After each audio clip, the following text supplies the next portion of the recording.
আগামী ৩০ মে বিএনপির প্রতিষ্ঠাতা শহীদ রাষ্ট্রপতি জিয়াউর রহমানের শাহাদাত বার্ষিকী উপলক্ষে ৮ দিনব্যাপী কর্মসূচি ঘোষণা করেছে দলটি। আগামী ২৫ মে থেকে ১ জুন পর্যন্ত দেশব্যাপী এই কর্মসূচি পালন করা হবে।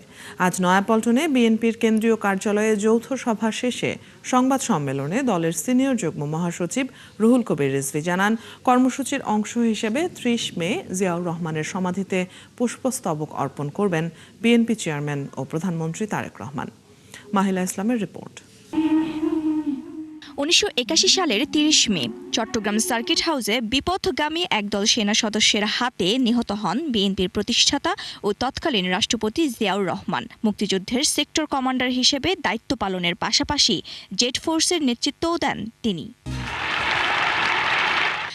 ভোগান্তি ভুলে চলে আসুন রিগালে, ওয়ারেন্টি সহ স্টাইলিশ কালেকশন নিয়ে রেডি রিগাল ফার্নিচার। বিএনপির নেতাদের দাবি, দায়িত্ব নেওয়ার পর কম সময়ের মধ্যে দুর্ভিক্ষ পীড়িত দেশকে উন্নয়ন ও আধুনিকতার পথে এগিয়ে নিতে গুরুত্বপূর্ণ ভূমিকা রাখেন তিনি।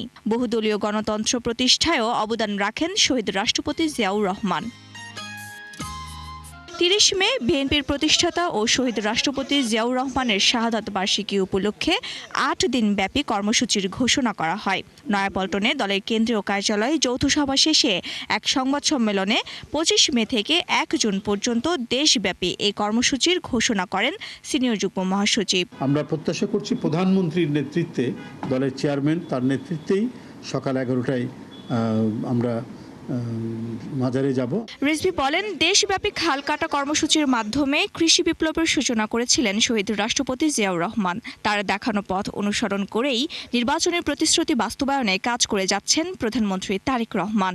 আজকে অনেক রাজনৈতিক প্রতিপক্ষ নানা ধরনের কথা বলছেন, নানা ধরনের এটিকে ডাইভার্ট করার জন্য, বিকৃত করার জন্য কথা বলছেন। কিন্তু আজকে জনগণের মধ্যে যে আশার আলো ছড়িয়েছে, জনগণের মধ্যে যে আস্থার তৈরি হয়েছে, সেইটাকে তারা টলাতে পারছেন। এর আগে নয়াপল্টনের সাবেক স্বাস্থ্য প্রতিমন্ত্রী মিজানুর রহমান সিনহার দ্বিতীয় জানাজা অনুষ্ঠিত হয়। এতে বিএনপির সিনিয়র নেতা সহ দলের বিভিন্ন পর্যায়ের নেতাকর্মীরা অংশ নেন। মাহিলা ইসলাম, ৭১, ঢাকা।